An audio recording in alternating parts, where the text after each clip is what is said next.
toute l'équipe du Forum InCyber est heureuse de vous accueillir. Elle se reconstitue, cette équipe, puisque vous savez que la semaine dernière, elle était éclatée.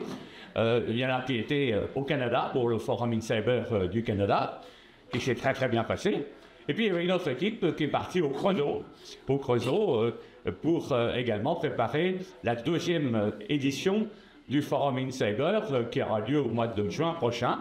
Vous savez que nous avons fait le choix de nous élargir sur le plan territorial, allant vers l'étranger, mais aussi de descendre dans la profondeur et d'aller à la rencontre des territoires industrie, des territoires qui sont en train de se réindustrialiser. C'est le cas du Creusot qui connaît un renouveau absolument extraordinaire. Alors, ce matin, nous allons aborder un sujet tout à fait, comment dirais-je, d'actualité, et nous le faisons avec nos amis Immersive Lab qui vont nous faire une présentation, et vous allez voir que ce matin, c'est un petit déjeuner un peu particulier, parce qu'habituellement, vous êtes là, nous, au travail, vous nous regardez, vous prenez des croissants, des jus de fruits, là, on va vous faire travailler. C'est vous qui allez agir ce matin, en tout cas dans la première partie, avec un exercice interactif. Je remercie Denis, ici présent, Didier, pardon.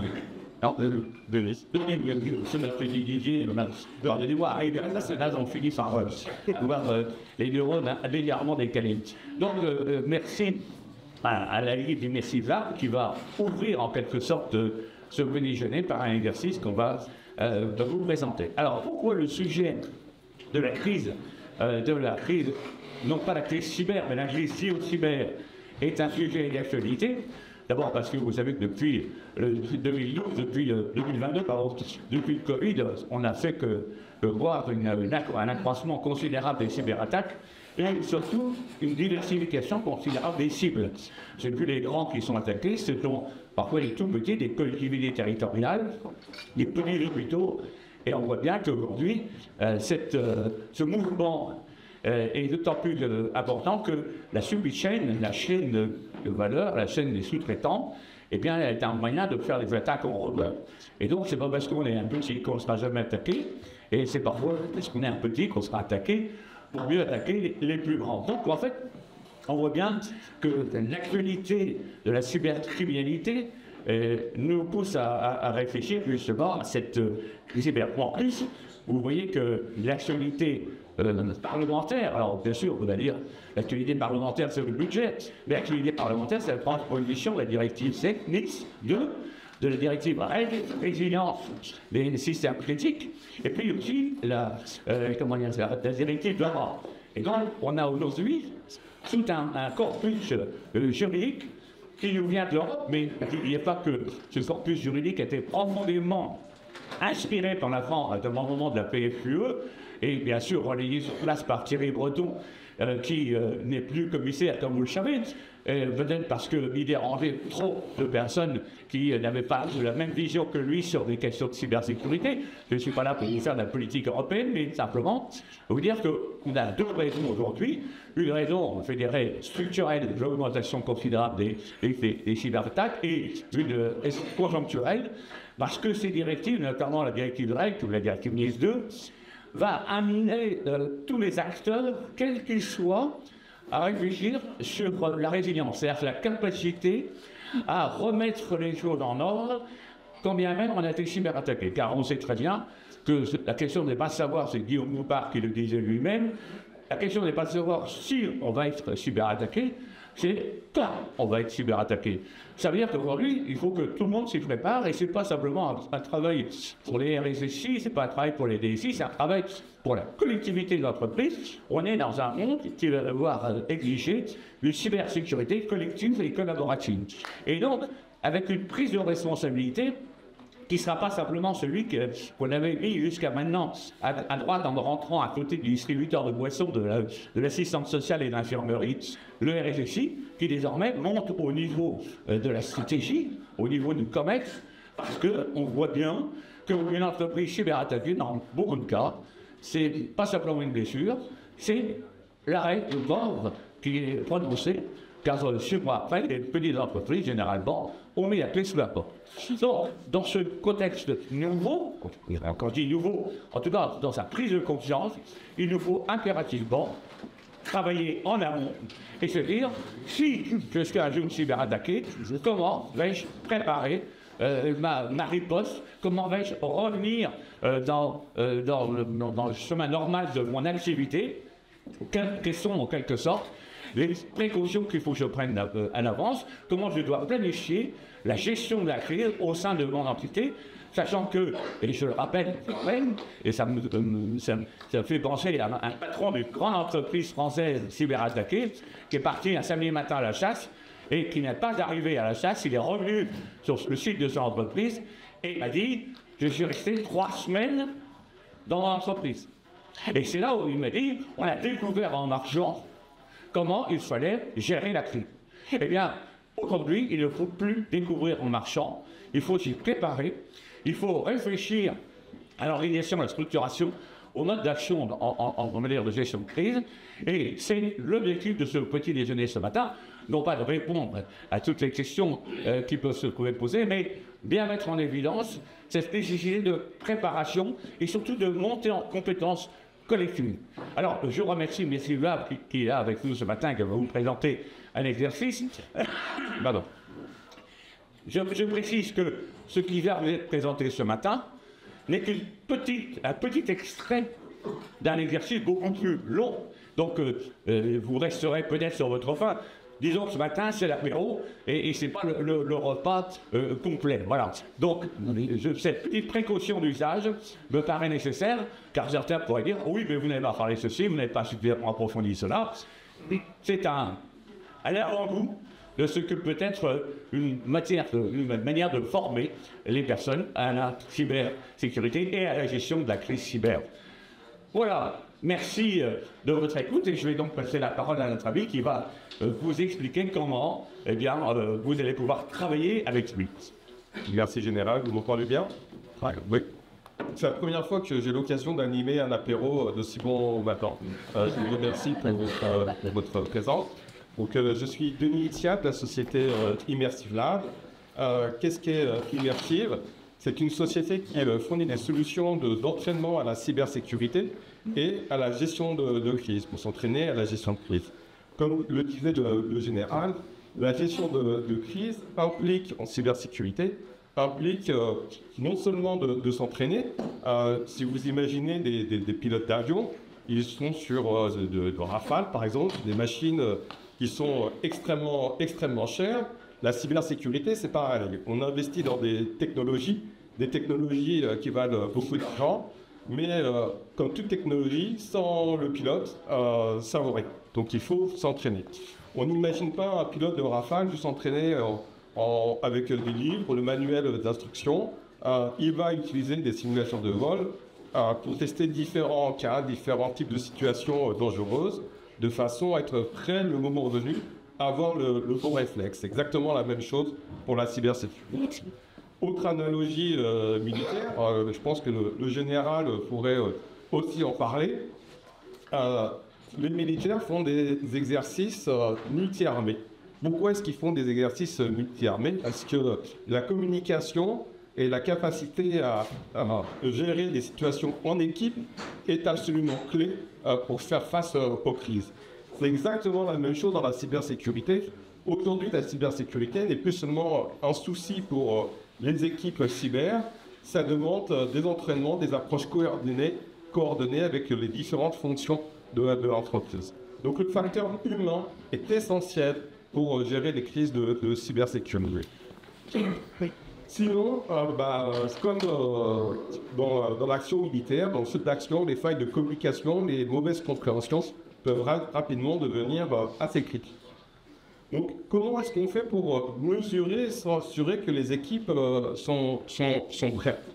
Donc, on va effectuer des entraînements, beaucoup d'entraînements, et ces entraînements nécessitent à la fois des approches techniques et des approches métiers. Donc aujourd'hui, pour cet entraînement, on va faire un mini-exercice uniquement sur l'aspect décisionnel. Quel type de décision je dois prendre si je suis face à une crise? On a également dans nos solutions la capacité de simuler les éléments techniques. Hein. On peut déposer des malwares, on peut déposer des éléments compromettants, Et les équipes techniques vont s'assurer en coordination avec les équipes métiers qu'elles sont capables de travailler ensemble. Aujourd'hui, on ne va pas vous demander d'utiliser Splunk, de faire d'analyse de log ou Elastic et de faire des choses assez sophistiquées. On va se concentrer sur les éléments les plus simples. Dans cet exercice, c'est vraiment quelque chose d'assez simple. Vous allez devoir voter, choisir et interagir. Ce qui est intéressant, c'est la vraie pratique à la gestion de crise, c'est l'analyse des perspectives que chacun a de la crise. Donc, je vais commencer par partager l'écran. Sinon, les personnes qui seront à distance ne vont pas se voir.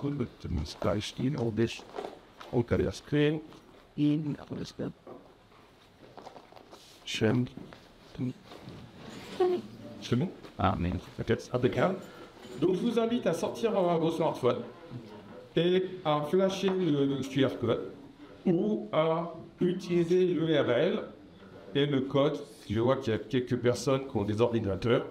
Vous pouvez aussi vous connecter avec vos ordinateurs. Et on voit que le nombre de participants augmente. Donc, pendant que les gens se connectent, je vais vous poser quelques questions. Première question, qui a effectué dans la salle un exercice cette année de gestion de crise cyber? Dans votre entreprise. 1, 2, 3, 4, 5, 6, 7, 8 personnes. Est-ce que dans ces exercices, vous étiez uniquement des personnes de la cybersécurité ou c'était une approche conjointe avec des personnes du métier et des personnes de la cybersécurité? Donc une approche conjointe. Levez la main maintenant si c'était une approche conjointe. Donc 3, 4, 5, c'est pas mal. C'est pas mal. Dernière question avant de commencer l'exercice. Est-ce qu'il y a des gens dans la salle de l'Agence française de lutte contre le dopage? Personne? Ok. Bon. Est-ce que ça fait partie du scénario qu'on va tester? Donc, je vois qu'il y a maintenant 97 participants. Je vais sauter la première présentation. On imagine aujourd'hui qu'on est dans l'Agence française de lutte contre le dopage. Et on est à la veille, ou dans quelques jours, il y a un événement sportif international qui va se dérouler en France. C'est totalement fictif. C'est simplement pour s'entraîner et pour se mettre dans le sujet. Donc on reçoit un flux de renseignements avec une alerte qui est celle qui est positionnée à l'écran et qui indique qu'il y a un élément de notre système d'information qui a été compromis. Et on pense qu'un adversaire a accès à notre système d'information sur la partie analyse du laboratoire. On ne sait pas à ce stade si l'adversaire, l'acteur malveillant, a simplement dérobé des données ou a falsifié des informations. À partir de cet élément, vous devez prendre une décision pour contenir le risque, sachant que vous avez les jeux qui vont arriver, l'événement sportif qui va arriver dans quelques jours, et que les sportifs ont fait des tests antidopage, et donc vous voulez savoir si ces éléments ont été compromis ou s'ils ont été simplement volés. Donc on va maintenant voir différentes possibilités, et donc vous allez devoir voter sur ces différentes possibilités. Si vous regardez sur vos smartphones, vous avez un peu plus d'informations. Donc l'option numéro 1, c'est d'isoler complètement le réseau sur lequel il y a eu le souci. Et ça veut dire que c'est dans ce cas-là, le réseau n'est plus disponible pour accéder aux différents éléments. Salut, je crois qu'il y a quelqu'un qui nous a pas. Il n'a pas sur le smartphone. On n'a pas. Vous n'avez pas accès au web? Hop, je clique sur votre nom. On va prendre donc, première option, isolation complète du réseau. Et donc, ça veut dire que c'est plus disponible. Deuxième option, isolation douce et capture des images avec des éléments en mémoire vive, où le réseau est toujours connecté. Troisième option, on restaure les données de la veille. Et quatrième option, on consulte le service juridique avant de prendre une décision. C'est les différentes options auxquelles vous avez droit. Et donc, vous devez prendre une décision. Est-ce que quelqu'un dans la salle veut prendre la parole sur son point de vue sur une décision à prendre? Est-ce que quelqu'un n'est pas trop timide et souhaite, on est nombreux aujourd'hui, partager son point de vue? Saline, est-ce que tu voudrais partager ton point de vue? Je t'essaie de prendre un micro. On a ces différentes options. Saline est notre expert international en cybersécurité. Il faut parler très près. Très très près. Vous avez choisi?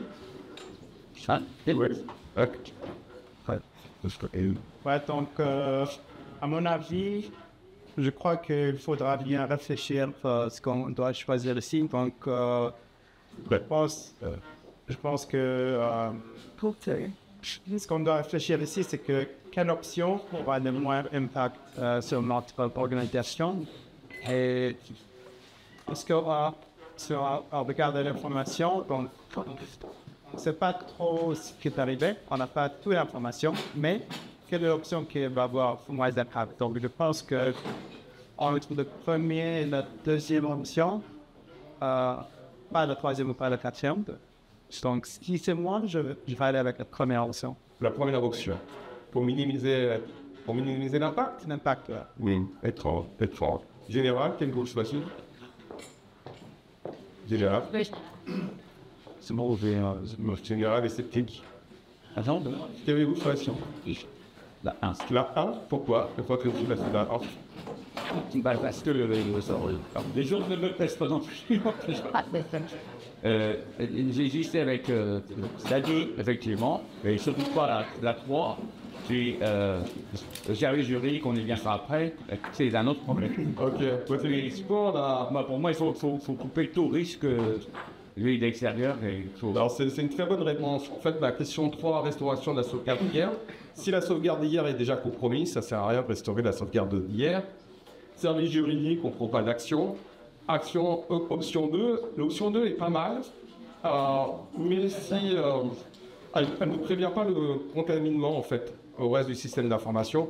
Et donc, la priorité, c'est de s'assurer que l'attaque ne se répand pas plus loin dans le système d'information. Donc, en fait, la meilleure réponse, la réponse 2 est une bonne réponse, mais la meilleure réponse, c'est la numéro 1. Donc, très bonne réponse. À ce stade, on communique les informations également à l'Agence mondiale antidopage, puisque nous, on est l'Agence française de lutte contre les dopages. Il y a l'événement sportif international, donc on est en lien avec l'Agence mondiale de lutte contre le dopage.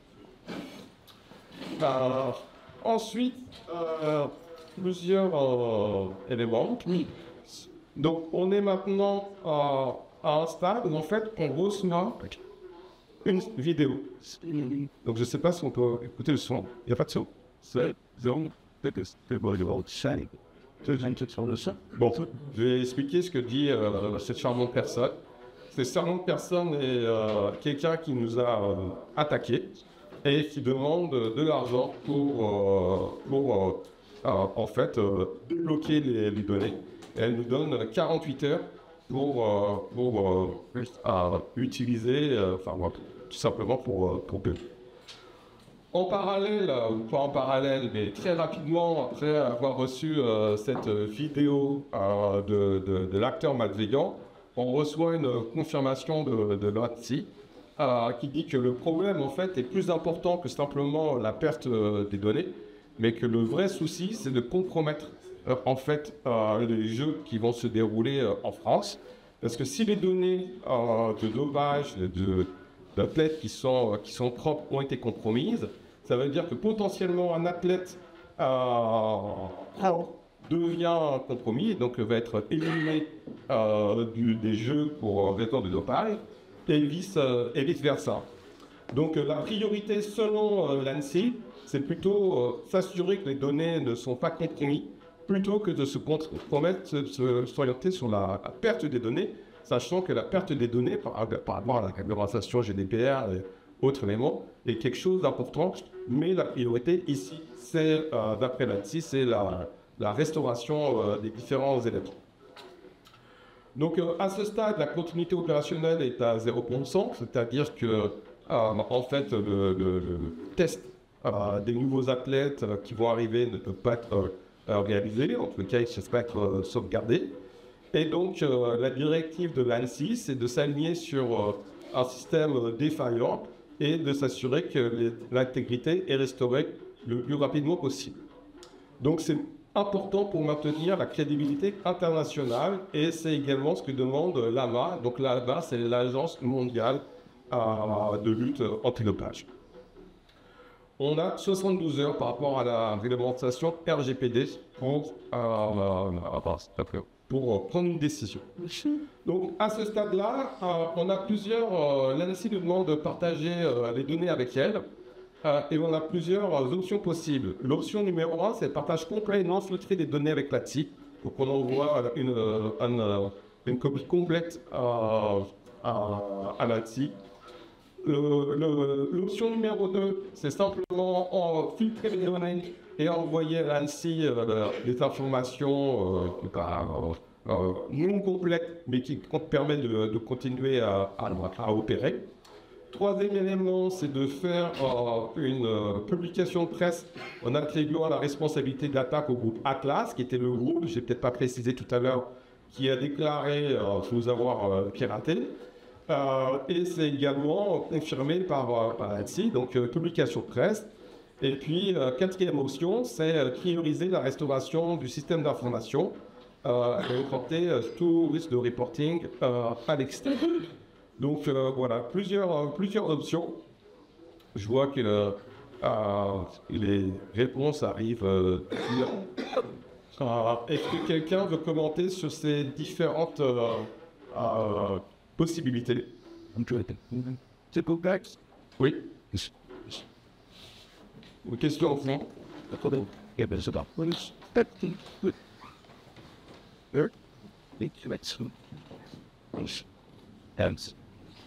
Bonjour. Bonjour. Sur ces circonstances, je pense que sa réponse sur le partage complet des données et l'intelligence doit être formulée. Parce que je vous parle du jour de l'avocat, quand c'est environ l'ANSSI dans le il y a des anciens ANSSI dans la salle. C'est pour la game, je n'ai jamais vu. Je de l'ANSSI. Personne de l'ANSSI, personne de l'agence française de lutte contre le regardez, je vais sur le patron et tout le monde, et la route ici. En fait, dans le contexte que vous décrivez, s'il y a un impact sur un événement d'importance nationale, c'est que le causera une attaque sur le territoire d'interconstitutionnel. Donc, de toute façon, un gouvernement, il va expliquer au dit, une sous-direction des opérations d'ANSSI va arrêter le lift chez nous. Et l'installation des acteurs de l'ANSSI sera pilotée par les services communistes derrière, sont tenus d'importants de l'Occident, donc c'est de partager la migration sur la matière, le partage complet n'étant pas une option, c'est celle qui sera grue. Voilà. Merci pour d'autres commentaires? Moi, je vais pas. Oui. Je vous prête mon micro.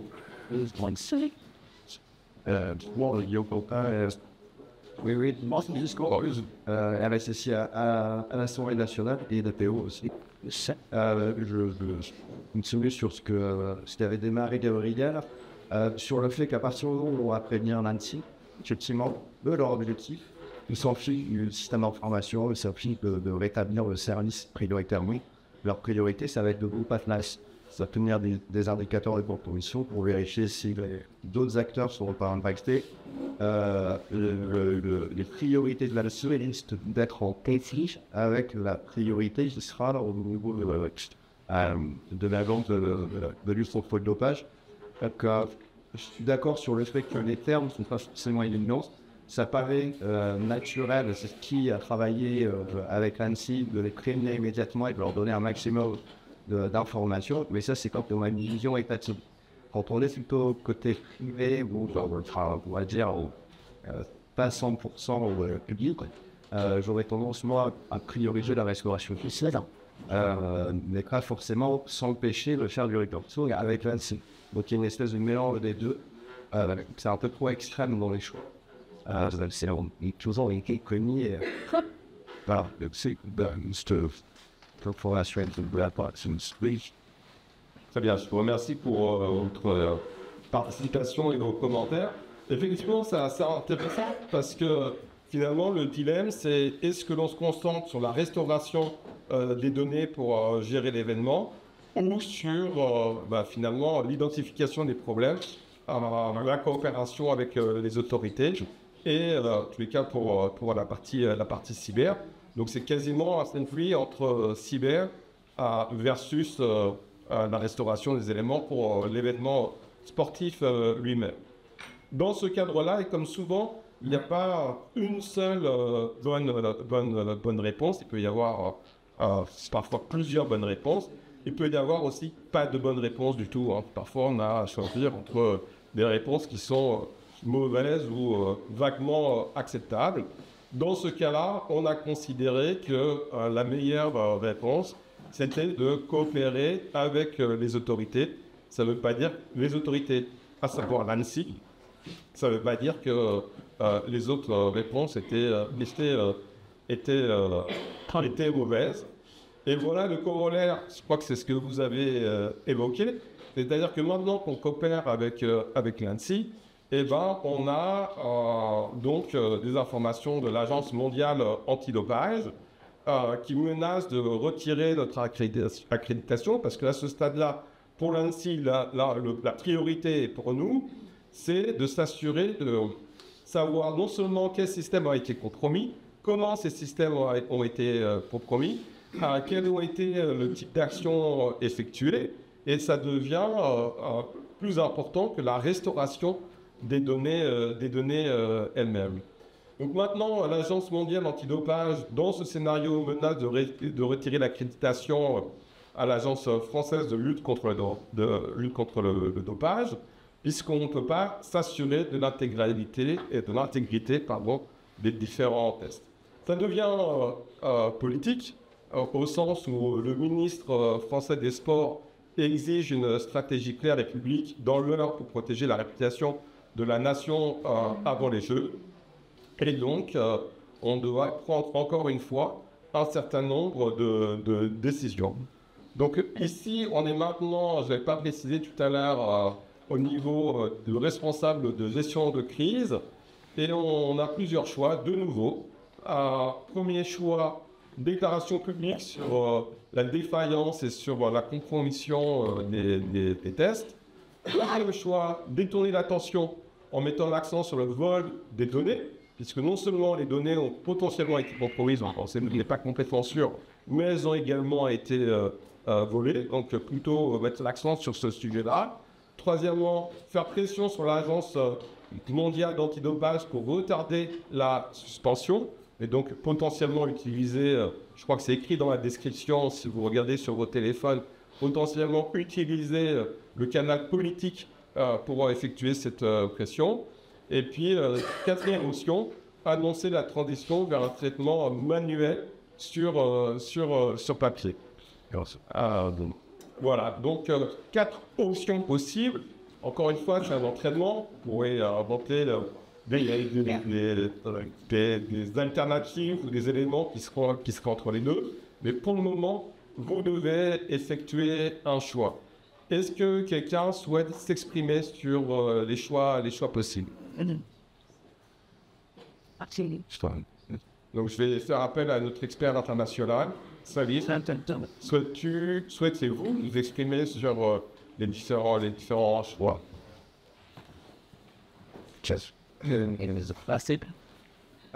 Donc encore question devient plus en plus difficile. Et pour moi, je crois que de choisir la première option.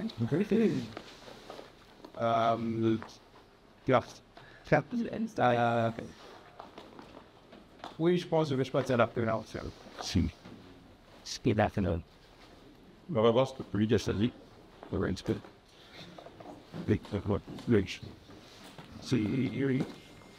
C'est good. Donc je pense que la majorité a choisi la déclaration publique et l'intégrité. Détourner l'attention. En fait, détourner l'attention, ça ne résout pas de problème. On peut parler, c'est vrai, il y a vraiment une fuite de données, donc on peut en parler. C'est pas détourner l'attention, mais ça ne résout pas le problème qui est pour le moment notre priorité. Faire pression sur la marque pour retarder la suspension, ça pourrait être fait en parallèle. Parce que tout à l'heure, vous évoquiez, il y a parfois des options qui sont réalisables en parallèle. Annoncer la transition vers un traitement manuel sur papier, ça peut régler le problème pour les futurs tests. Ça ne règle pas le problème pour les tests qui se sont déjà effectués. Donc, s'il y a des données qui sont surproduites, ça ne permet pas de résoudre cette électron. Donc, on continue. Déclaration publique, très bonne réponse.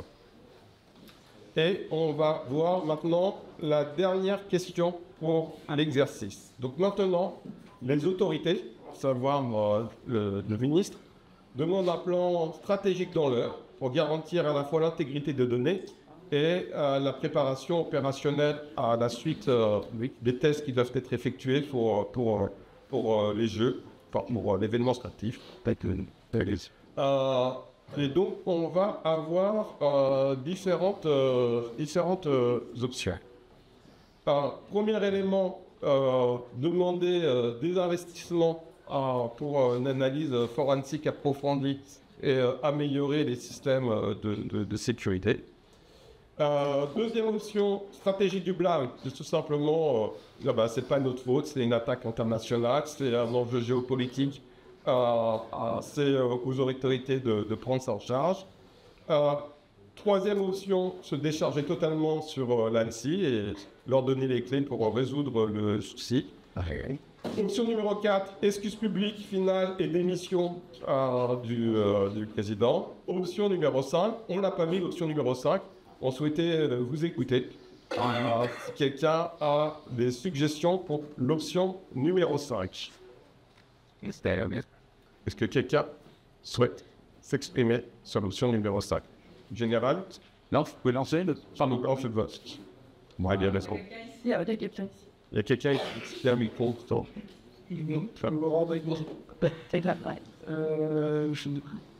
Stratégique et une heure.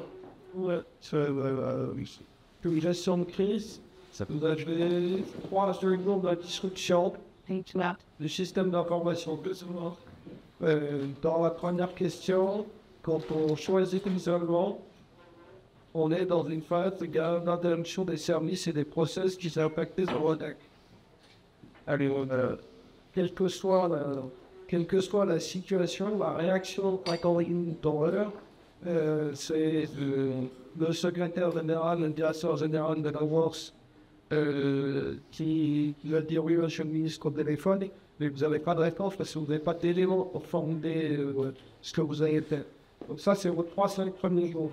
Ensuite, vous avez 3 semaines où généralement vous essayez de remettre votre système en marche en fonction des échéances.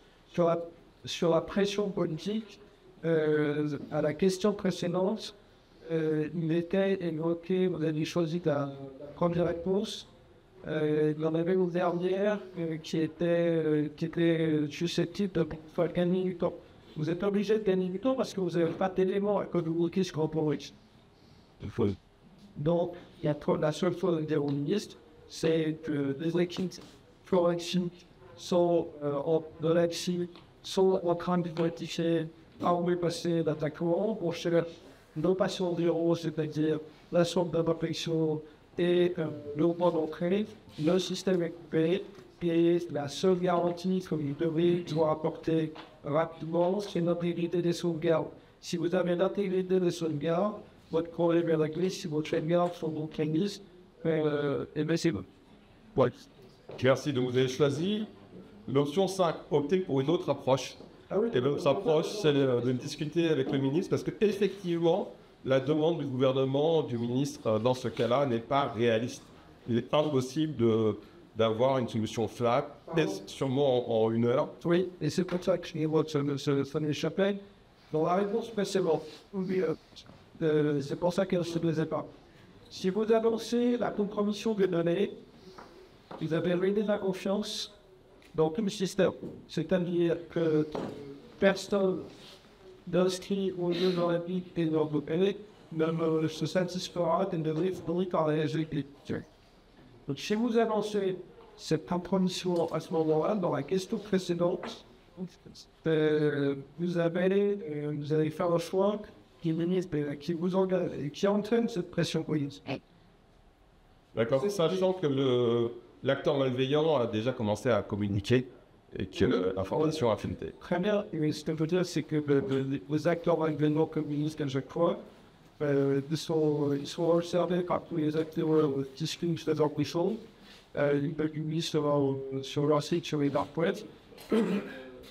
Pour autant, tant qu'il n'y a pas de communication donnée par les pirates, et qu'il n'y a pas une atteinte aux sauvegardes, vous gardez la si vous annoncez une compromission des données, si vous annoncez une atteinte à l'intégrité des données, et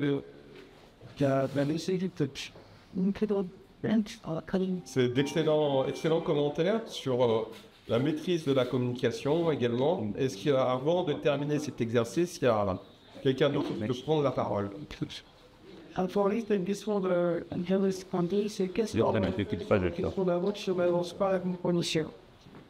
Je pense que la politique du gouvernement, c'est dire annoncer la disponibilité des systèmes, mais la protection des données, c'est disponibilité, indemnité, confidentialité, traçabilité. Et il faut dire qu'il y a une attaque sur le système d'information, que vous êtes en train de valider ce qui est atteint, et annoncer que les données sont préservées si vous êtes sous pression. Mais en aucun cas, admettre qu'il y a eu cette attaque de données, parce que sinon, c'est faux. Très bien, je vous remercie. Donc c'est la fin de ce mini-exercice. Vraiment 4 questions, c'est assez simple. On a pris un cas qu'on voulait parlant pour la plupart des personnes. Pas d'éléments techniques dans ce test. Souvent on parle pour ce type d'exercice de tabletop exercise.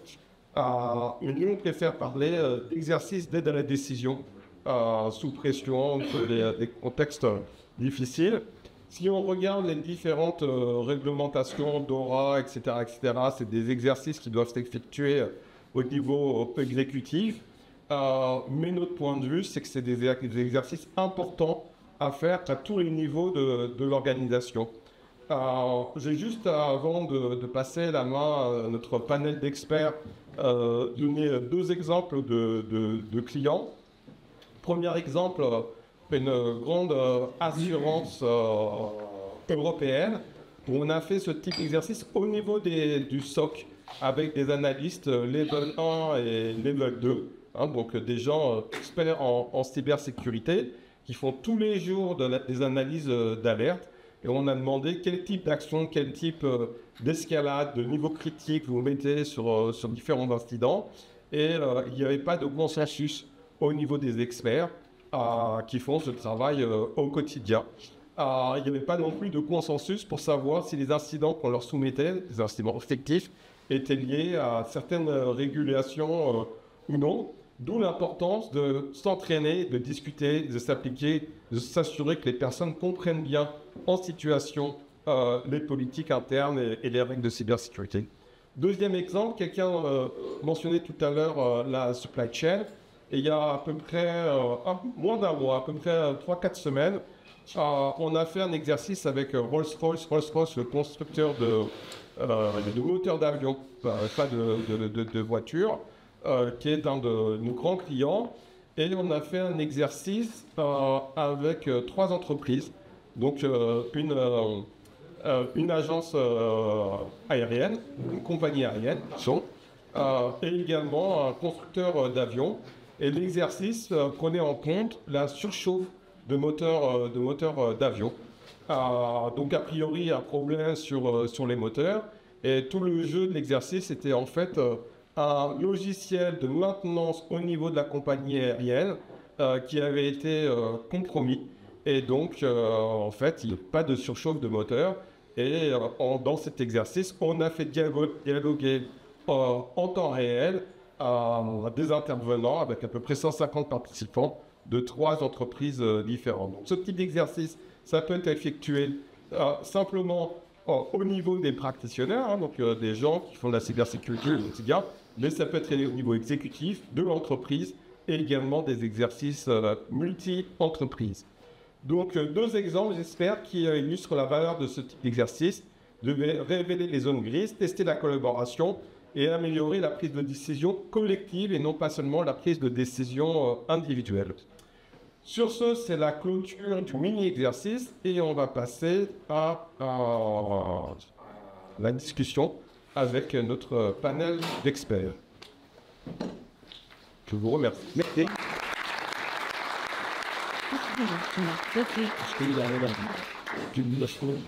Merci beaucoup, Denis. Oui, de par ta pizza. Donc, Denis a précisé, c'était condensé. Bien évidemment, dans la réalité, l'exercice dure plus longtemps. On est chaud. Du coup, on a bien vu que la résilience cyber, c'est plus qu'une affaire de fiches réflexes, c'est une compétence collective qui se travaille, qui se teste et qui se mesure. C'est l'objet de notre réunion d'aujourd'hui. Pour en parler, on a réuni 3 projets qui sont très différents, mais qui, je crois, sont tous conclus à la gestion de crise en temps réel. Merci à vous 3 d'être présents aujourd'hui. On va commencer avec un rapide tour de table. Alors, Arnaud Kopp.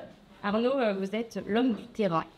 Vous êtes l'ancien directeur du Centre national de coordination des crises cyber, le C4TCOPS, acteur clé de la préparation des Jeux de Paris 2024. Et aujourd'hui, vous êtes consultant et expert auprès de l'IHEDN. Vous accompagnez les réflexions sur la souveraineté numérique et la cybersécurité. Guillaume Contat, vous êtes RSSI et DPO de l'Assemblée nationale. Auparavant, vous avez également travaillé à la DSI de la présidence et du ministère de l'Intérieur. Alors vous êtes au cœur d'un environnement où la cyber la touche au politique, à l'institutionnel et bien sûr au symbolique.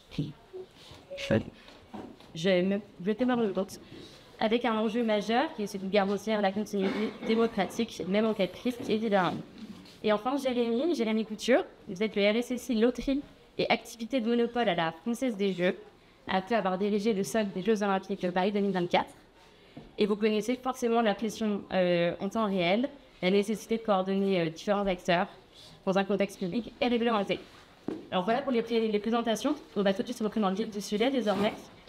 Et ma première question qui s'adresse à tous, évidemment, c'est est-ce que la résilience, ça se mesure? Et selon vous, quelle est la plus grande faiblesse des approches de formation classique aujourd'hui? Et comment on peut développer cette fameuse mémoire musculaire? Comment transformer en fait la théorie finalement en véritable réflexe? C'est un vous qui souhaite répondre à cette première question. Alors je peux éventuellement, je ne sais pas si ça fonctionne. Je sais pas, C'est bon.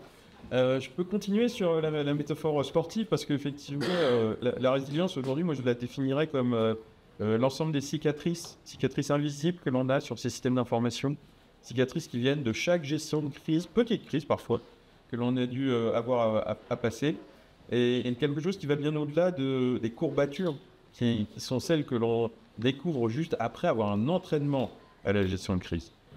Chaque incident n'est pas forcément une crise, encore moins chaque crise peut être complètement graduée, et quand on parle de gestion de crise nationale comme les crises pour les Jeux Olympiques, on est sur quelque chose où la résilience, c'est pas de dire on va décaler les Jeux Olympiques. Les Jeux Olympiques ne pouvaient pas ne pas avoir lieu. Donc sur la résilience, c'était d'avoir une anticipation, une formation, une coordination extrêmement importante pour que on n'ait pas trop de cicatrices. Il vaut mieux toujours prévenir que guérir. Je pense qu'il y a eu énormément d'entraînement, on a beaucoup échangé, et c'est cette confiance en fait qui participe en fait à une résilience que l'on peut avoir derrière une crise en fait. Ouais, vous avez peut-être un avis. Non, juste pour compléter et par rapport au mot du général de tout à l'heure, il y a le quand, enfin il n'y a plus le si, il y a le quand, et il y a aussi le comment. Et ça, c'est un vaste sujet assez clé. Et le comment, il a plusieurs phases. C'est comment on va se faire taper. ou en tout cas comment ils vont essayer de me taper. Donc ça, il faut bien connaître aussi le paysage de la menace aux animaux et savoir quelles sont les tactiques qu'ils peuvent utiliser pour nous faire mal. Parce qu'il y a comment on va répondre. Et c'est exactement ce que dit Arnaud sur l'entraînement musculaire. La notion d'entraînement musculaire, c'est toutes les fiches réflexes qu'on construit pour se préparer aux différentes crises. Et ça doit devenir des vrais réflexes. C'est pour ça que ça doit être comme ça, c'est d'être méchant, mais tout ça, ça fait partie du fait qu'on va pouvoir aborder une crise dans les meilleures conditions. Je reviens sur cette partie réflexe. Moi, je suis ancien militaire et au burn-out, très souvent, l'électif, c'est réduire l'entropie face à la crise. C'est-à-dire que quand on est tous des êtres humains, on réagit tous de manière différente. L'idée de l'exercice, c'est une mise en condition proche du réel possible pour essayer de réduire cette entropie sur le fait que la personne va paniquer, perdre ses moyens, chauffer, se retrouver en situation de burn-out ou une absence de crise de décision. La confrontation, même si ça n'est qu'un exercice et que c'est que du virtuel, elle n'est pas dans la crise réelle, c'est pour réduire cette espèce de moment où, quand la crise se produit vraiment, qui va tenir dans l'équipe. Et c'est là où on a vraiment un aspect entraînement qui est nécessaire. Et de toute façon, rien ne vaudra jamais l'expérience de Schrödinger, malheureusement. Et ceux qui promettent qu'ils sauront réagir, donc ils n'ont pas besoin de faire des exercices, je pense que c'est cela qu'il faut y chercher. Et justement, les exercices immersifs que vous menez, est-ce que vous considérez qu'ils couvrent tous les domaines de la cyber? Et c'est peut-être pour ça justement qu'un seul exercice annuel, ou j'en sais rien, biannuel, ça suffit là pour construire une vraie résilience. Il y a plusieurs façons de s'entraîner. Donc il y a cette notion d'exercice de crise qu'on vient voir quand mec travaille des exercices pour entraîner le COMEX, pour entraîner les équipes, pour comprendre les rôles. C'est très important de bien comprendre quels sont les rôles dans une cellule de crise. Le directeur de crise, le secrétaire de crise, le responsable de l'anticipation, ceux qui vont faire toute la coordination, la communication, et ainsi de suite. Ça, c'est important de cranter toutes ces positions-là dans des exercices de type Tabletop. Après, il y a plein d'autres façons de s'entraîner à gérer des crises. Il y a la façon la plus offensive qui va être de se faire la case, soit volontairement, soit involontairement. Dans la partie volontaire, c'est des exercices de type Red Team ou Purple Team, où on va avoir des équipes offensives techniques qui vont venir nous chatouiller, voir là où ça fait mal, puis rentrer au plus profond du système d'information. À partir de ça, on va avoir énormément de lessons learned, choses apprises, pouvoir se repositionner. Est-ce qu'on a même détecté qu'il s'était passé quelque chose? Si on a détecté, est-ce qu'on est bien monté dans la crise comme il fallait? Et ça, ces facteurs-là, je pense qu'ils sont assez importants et relativement peu travaillés. C'est quel est l'élément qui fait que je vais rentrer en crise et quel est l'élément qui fait que je vais en sortir. Ces deux choses-là, c'est souvent un peu les parents pauvres et pourtant qui sont les éléments les plus importants dans la gestion de crise. C'est comment on fait finalement la gestion. Et comment vous considérez que c'est le crise et pas aussi du coup? Alors, il y a effectivement des points d'analyser la situation pour effectivement s'identifier comme en situation de crise. C'est le moment en général où il faut surtout faire appel à des amis. Donc, effectivement, faire appel à l'ANSI assez tôt, ça peut aider. D'abord parce qu'effectivement, si on est en crise cyber, c'est bien qu'il y a un attaquant cyber. Donc, on est bien face à quelqu'un. C'est pas un accident, c'est pas une panne. Et même si ça a une figure de panne, il vaut mieux vérifier que ça ne reste qu'une panne et qu'il n'y ait pas un suraccident ou qu'il n'y ait pas une propagation en fait de la crise à un écosystème, ses partenaires, les sociétés civiles. Donc quelque part, quand on a des situations, il faut aussi avoir établi préalablement en fait des canaux de confiance, des canaux de communication de confiance, des partenariats de confiance. Et dans les exercices de crise, je pense que très souvent, c'est d'avoir été observateur de la gestion de crise chez ses fournisseurs, sous-traitants, sa supply chain. Ça peut être assez enseignant, apporter beaucoup d'enseignements. Ça peut aussi, parfois même, aller dans des exercices combinés, ce qui est encore plus difficile à organiser néanmoins. Mais en fait, aujourd'hui, dans le numérique, on est tous un peu interdépendants et on ne sait pas trop quelle va être la chaîne d'attaque utilisée et quel va être l'élément qui, peut-être pas frontalement, mais par un relais, va atteindre et démarrer une crise. En fait, donc plusieurs exercices selon l'année de différentes natures qui ont ciblé différentes problématiques, différents enjeux. Je me rends pas compte en termes de... Pour quantifier, en fait, je suppose qu'il n'y a pas un chiffre idéal, mais est-ce que vous pouvez nous dire à peu près la fréquence intéressante pour vraiment cultiver cette résilience et travailler les compétences? Je pas. Non, super. Vraiment, je n'ai pas la réponse. Super. Je pense qu'il faut le nombre d'entraînements au niveau national, par exemple, doit être assez élevé. Et il y a eu un exercice rempart récemment, qui est un exercice massif, qui a fait appel à énormément d'équipes de réponse à incidents qui ont participé à l'exercice. Donc en fait, c'est plutôt de se dire, c'est comme le sport, faut pas dire, et pas le 31 décembre dire oui, à partir du 1er janvier, je vais à la salle de sport. Il faut encore y rester au-delà de février. Faire de l'entraînement, c'est une nécessité. C'est aussi parce qu'il faut monter en maturité les équipes. C'est les femmes et les hommes qui sont dans la cybersécurité des entreprises et d'organisations qui doivent constamment voir l'évolution, parce que sinon, les attaquants, eux, ils s'entraînent sur chacune de leurs victimes. Enfin, même pas qu'ils s'entraînent. C'est qu'ils tirent bénéfice de chacune de leurs victimes. Donc, au final, ils montent en gamme et en capacité. Ils adoptent les nouvelles technologies, ils ne respectent pas le RGPD, ils ne vont pas respecter l'IA Act. Donc, de toute façon, on est face à des attaquants qui, eux, ont de plus en plus de moyens, de capacités. Donc, en fait, si on ne commence pas à s'entraîner et dans ces scénarios aussi, à faire évoluer constamment la complexité du scénario, à un moment donné, on va perdre notre contrôle en fait, d'une situation. Néanmoins, le démarrage, c'est aussi de connaître sa maturité.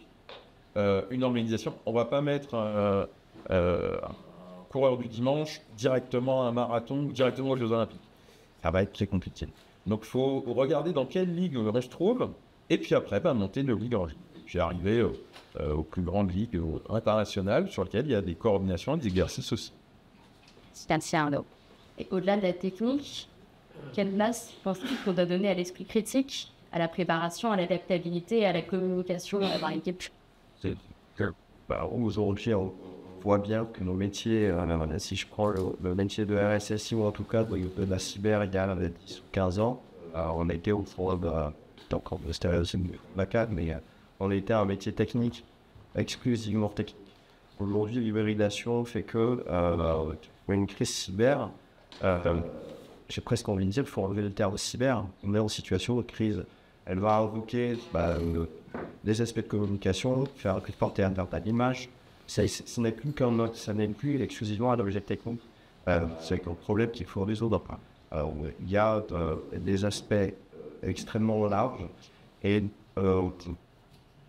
contingenter en fait la crise cyber à uniquement les gens du cyber pour la révolution. De toute façon, il y aura des prises de décision, il y aura des impacts qui vont dépasser largement le simple objet informatique.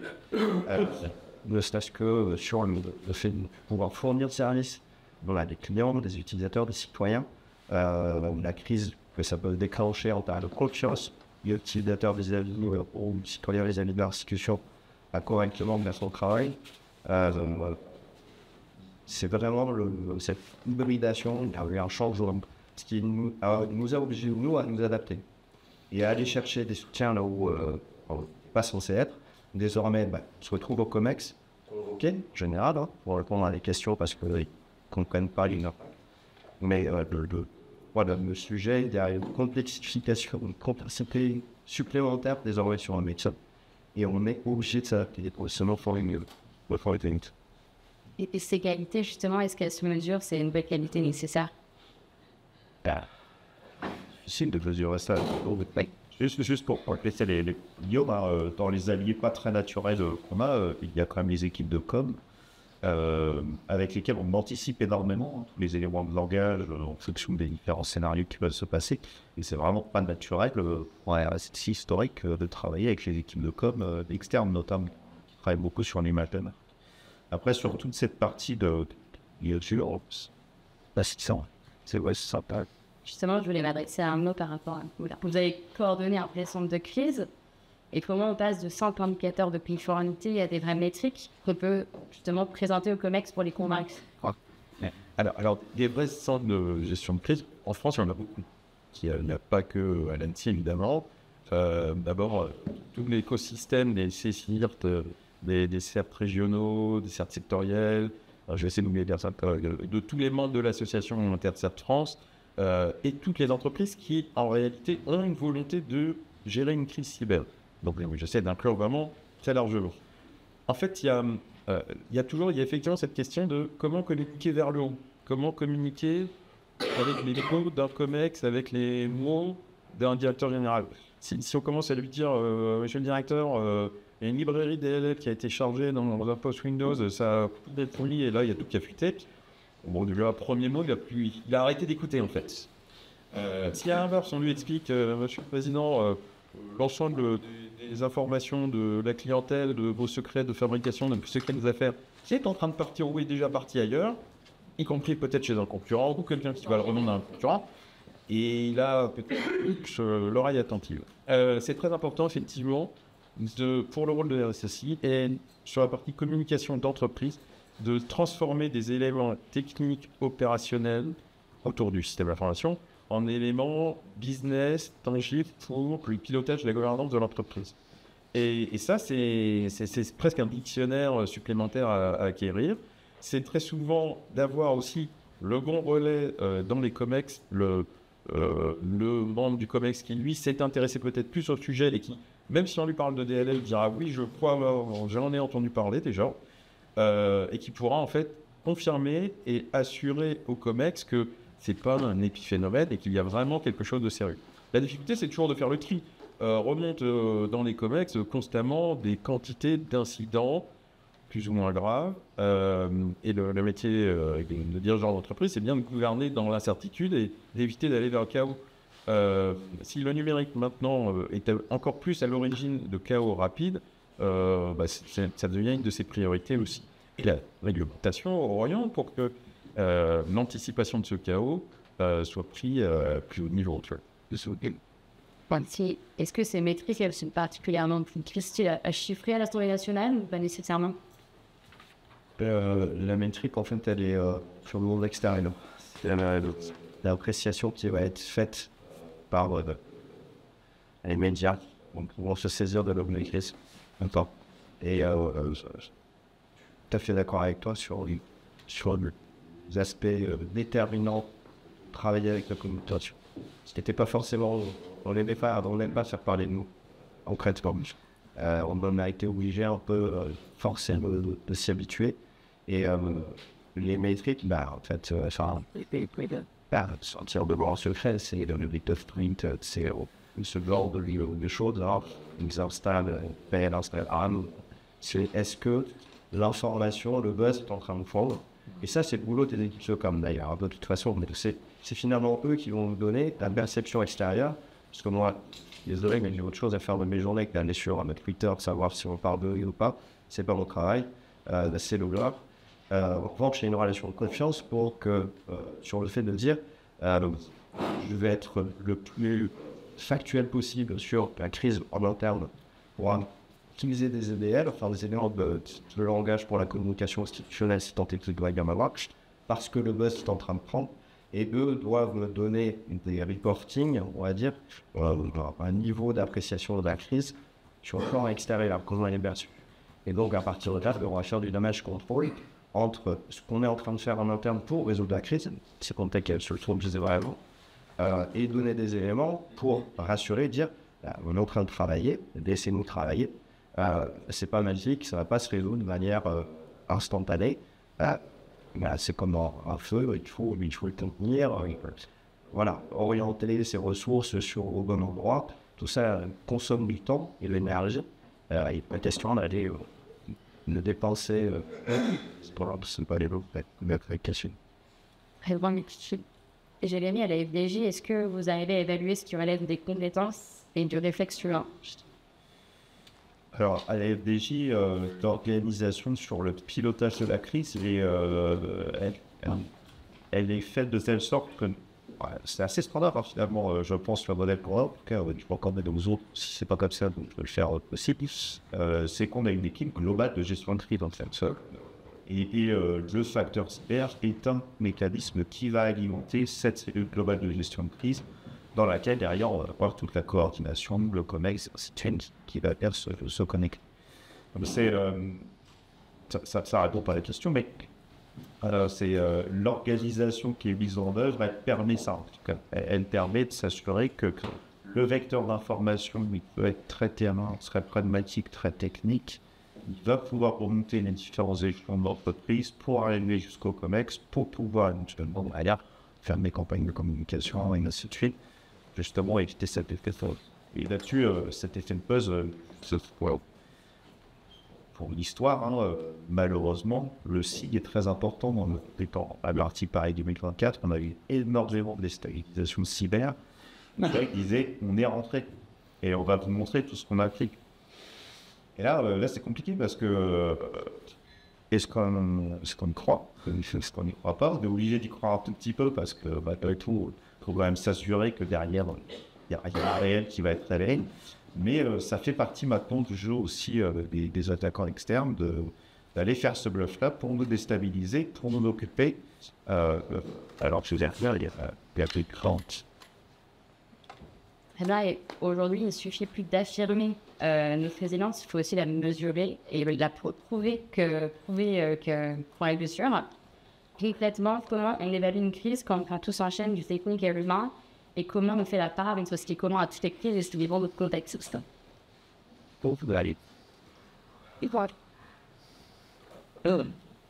J'ai peut-être justement un retour d'expérience sur ça. On mesure ça, encore une fois, sur ce niveau de sécurité, quand on est en capacité d'assumer un rétex. En fait, dans beaucoup de documents de gestion de crise publiés par l'ANSSI ou autres, les chapitres ou les paragraphes les plus importants sont ceux d'entreprises ou d'entités qui ont eu à gérer une crise. De toute façon, ça a été généralement connu et publié, mais des éléments extraits des rétex après la gestion de crise sont les plus importants parce qu'en fait, c'est ce qui va diffuser en fait le savoir, faire monter, encore une fois, on revient à la maturité, mais l'expérience, elle ne peut s'acquérir qu'en étant dans l'exercice ou dans la crise ou dans une reproduction de la crise. Et effectivement, faire de la simulation en reproduisant une crise et en gagnant de la confiance, des réflexes cyber qu'il ne faut pas perdre, c'est comme retourner à la salle de sport. Si à un moment donné vous arrêtez de vous entraîner, vous arrêtez de lire les nouveaux rétextes, vous allez prendre du retard. Ça, c'est vraiment le travail sur soi d'une entreprise, d'une organisation, mesuré aussi par, encore une fois, les femmes et les hommes qui travaillent dans la cybersécurité. Il faut faire participer ces personnes-là, mais faire intégrer les personnes qui sont autour, la communication, les opérations, la finance, tous les départements d'une entreprise. Quand il y a une crise, ils vont décider, mais il ne faut pas décider à ce moment-là. Il faut que la gestion de crise soit transverse. Donc, nous, très souvent, des équipes de gestion de crise qui sont au-dessus, en fait, des différentes organisations. Mais derrière, il faut aussi que l'entreprise puisse continuer ses opérations. Donc, c'est mesurer l'efficacité d'un dispositif de crise, c'est mesurer quel va être le temps de reprise d'activité, quel va être mesurer juste le chiffre d'affaires qui revient. Si pendant 3 jours, vous n'avez plus rien, plus de vente, plus de livraison, de logistique dans un distributeur, vous avez un impact directement sur le business de l'entreprise. Dans le secteur public, on le voit sur les services à la population, par exemple, dans les mairies, la même chose sur les hôpitaux. Si derrière, vous n'en avez plus de service, vous passez d'un niveau normal de service à 0, là, vous pouvez commencer à mesurer à quel moment vous repassez à 10%, 20%, 30% de votre capacité d'activité. Et je pense que c'est ça le bon critère aussi pour un COMEX. Parce qu'il va demander, tout est arrêté, il se passe quoi sur le business? On prend tous des vacances ou la boîte ferme et passe en faillite au bout de 3 jours. Et on parlait on voulait t'appeler quelque chose? J'ai peut-être un sujet parce que je suis dans le secteur public. On n'a pas d'argent, on n'a pas de priori. Pas en ce moment, mais pour ce débat. Comment quantifier, parce que malgré tout, c'est quelque chose que j'ai essayé de faire quand j'étais au service cyberdéfense du ministère de l'Intérieur. C'était d'arriver à quantifier combien coûte un impact sur le plan financier, en fait. Ben, c'est tout simple. J'ai demandé au RH des préfectures de me donner un taux horaire moyen sur la quantité de personnes dans le foyer pour dire, ouais, voilà, si j'ai un impact qui dure 48 heures, ben, en fait, ça a coûté tant parce que les personnes sont venues travailler, donc ce travail ne fonctionnait pas. Alors certes, ils ont sorti peut-être dans les câbles le papier carbone et les crayons, mais en termes de productivité, effectivement, c'était sérieusement impacté. Et en tout cas, les cartes grises ne pouvaient pas être livrées, ce genre de choses. Donc en fait, c'est une administration qui fonctionne à l'idée. Et ça, on sait le quantifier. Et donc il faut sortir son niveau, hein, évidemment. Mais c'est des éléments où dans le public, on n'a pas forcément le réflexe de se dire, la notion d'argent, c'est presque tabou, on parle de ça. Voilà, ben oui, une administration a un type de fonctionnement. Et en fait, rapprocher, ça peut être, sur la crise, ça peut être un élément quantifiable. Et on peut dire, ah oui, son DG, son AG, son autorité, et dire, ben voilà, l'impact de 36 heures sur l'année, sur telle fonction de métier, c'est tant parce qu'il y a N personnes qui y travaillent. Le coût moyen horaire, c'est tant. Donc, ça nous a coûté tant. Donc, en investissement de 100 000 euros pour protéger plus spécifiquement ce secteur métier, finalement, c'est que 10% par rapport à ce que ça a coûté complexé des problèmes. Donc, c'est des éléments, c'est comme ça qu'il faut capitaliser sur lequel on est des options systématiques. C'est transférer le négatif en positif. Comment on arrive en extraire quelque chose, le rentabiliser pour avancer toujours dans la bonne direction. Ça permet d'entraîner les personnes, parce que, une vraie crise, c'est un accélérateur de compétences formidable. On met on prend pas de chance sur ça. Pour aller Ma question suivante, justement, c'était sur les autres particularités qui vont influencer la préparation et la gestion de crise à l'Assemblée nationale. C'est une réponse un peu. Moi, je serais curieux de savoir qu'est-ce que vous imaginez que va causer. C'est votre perception, je sais où tu vas s'inquiéter. Quelqu'un qui s'entraîne dans l'hémicycle sur la plateforme universitaire. Ouais. Il faut imaginer que on est au service des députés. Il y a l'appareil l'appareil comme je ne peux pas contraindre ce député ou à s'entraîner. Mais c'est pas pour autant qu'on ne fait rien. Donc on essaye par les méthodes tous, on regarde la théorie de tout à l'heure, d'arriver à insuffler, changer ces mentalités parce que beaucoup, un certain nombre de députés déjà sont à genoux et viennent de la société civile. Pour qui le cyber, finalement, ils sont quasiment nés dans le numérique.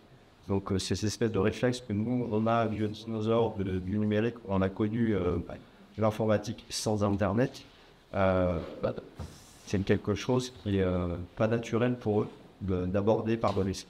Donc, on essaye d'être apporteur de valeur par le sujet, qui sont différents cognitifs, pour les séduire et faire en sorte qu'on les acculture, on augmente leur niveau de réponse. Il y a de la sensibilisation, on a trouvé des partenariats là-dessus, avec la DGSI pour faire des actions de sensibilisation sur l'ingérence, sur l'influence. On essaie d'être innovant. Ça peut paraître curieux dans cette vieille maison, mais c'est comme ça qu'on essaie de le faire.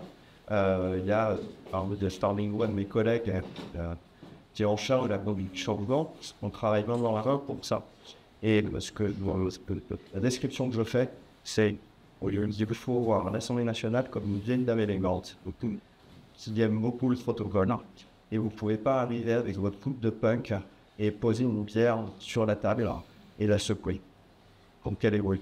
Non, c'est pas comme ça. Donc, c'est un peu trash, mais c'est comme ça qu'on essaie d'amener sur le. Et je voudrais rebondir parce que, effectivement, tu es au service des députés. En fait, moi, sur mon autre casquette qui est côté IHEDN, les élus, que ce soit du Sénat, de l'Assemblée, les élus locaux, on en a qui sont auditeurs. On en a même qui deviennent ministres, c'est pour dire, même pendant la session. Encore l'année dernière, encore cette année, Les élus s'intéressent au cyber, trouvent des endroits où ils peuvent atteindre énormément de choses sur la gouvernance, la réalité, l'organisation et une préparation à des gestions de crise, même on les fait participer à des exercices de crise. Et ensuite, on espère qu'en retournant dans les assemblées, en retournant dans leurs activités, ils vont diffuser. Si on regarde la commission à l'Assemblée nationale qui a travaillé sur la transposition NIS 2, vous pouvez flaguer à peu près tous ceux qui ont fait l'IHEDN ces dernières années. Et en fait, ils ont un background maintenant qu'on a réussi à leur diffuser. Et encore une fois, c'était dans l'exercice de crise, dans la gestion, dans l'entraînement, c'est de faire venir des personnes qui sont peut-être en dehors du périmètre dans cette salle d'entraînement, dans des salles de gestion, des salles d'exercice, puis de les faire travailler sur le domaine en fait. Donc on est très content de continuer ça. Et puis après, évidemment, ça fait beaucoup d'anciens auditeurs qui continueront certainement à être diffusés et travailler avec nous. En fait, bon, on utilise beaucoup l'IHEDN et avec le système IHEDN. Après, qui sont des formules support en fait, pour arriver à diffuser le savoir. Et je vais terminer avec vous sur cette question-là, ce qui se passe à l'Assemblée nationale. Vous en avez déjà parlé tout à l'heure. Le mieux, c'est que les médias parlent moins peu. Donc, que vous ayez le moins possible à faire à la communication de l'Assemblée. Et comment vous arrivez du coup à conseiller la situation opérationnelle et la transparence démocratique? Alors, ça, j'ai eu des difficultés à savoir qu'est-ce que je vais dire. Finalement, c'est pas aussi pour nous. Il y en a des choses publiques, c'est ça. Alors, attention, je parle d'abord par le nom de l'Assemblée, c'est pas mon rôle. Ce qui est certain, c'est toujours difficile d'arriver à mesurer à quel point je vais communiquer sur mes capacités en interne à résoudre une crise. Parce que c'est toujours ce risque-là de dire combien d'éléments je suis en train de fournir aux attaquants potentiels sur mon périmètre, le nombre de personnes, les processus en place, les moyens financiers, les moyens de backup, le périmètre physique. Toutes ces choses-là sont des éléments sur lesquels en fait, on fait quand même un métier de discrétion. Donc, les tests être en lumière, c'est pas le même si de voir un terme de spécialiste. Donc, on a cette réserve, toujours la perception de dire, d'essayer d'adopter le point de vue de l'attaquant. Ok, quels sont le nombre d'informations dont je dispose de moyens publics qui vont me permettre de pouvoir ciseler mon attaque et la rendre la plus efficace possible. Pas la solution. Par contre, de ne rien dire, je pense que c'est pas la bonne solution. Donc il y a une espèce de compromis idéal à trouver. D'ailleurs, jamais idéal. Il faut quand même dire qu'on tient une chose. Il n'y a pas de formulaire sur la technologie. Après, de toute façon, on a des logiques de marché pour nous qui sont des fermes. Connaître les acteurs et mieux de chance. Travail, de médic, dans les gestes, aucune chance. Et dans le secteur privé, il y a d'autres pressions qui peuvent être économiques, également réglementaires et aussi médiatiques. Jérémy, justement, à la FDJ, est-ce qu'il y a des spécificités particulières à la gestion de crise, comme c'est un environnement qui est également réglementé et médiatisé? C'est un environnement qui est réglementé et médiatisé. Alors, des crises, malheureusement, on a eu une en mars ce dernier. C'est pas une crise d'origine cyber, tant mieux pour nous. Mais on se cagnotte au million. On peut penser des jeux qui tiennent de ce succès. Faut toujours tourner le positif. En fait, c'est ça qui est important dans les messages qu'on va faire passer.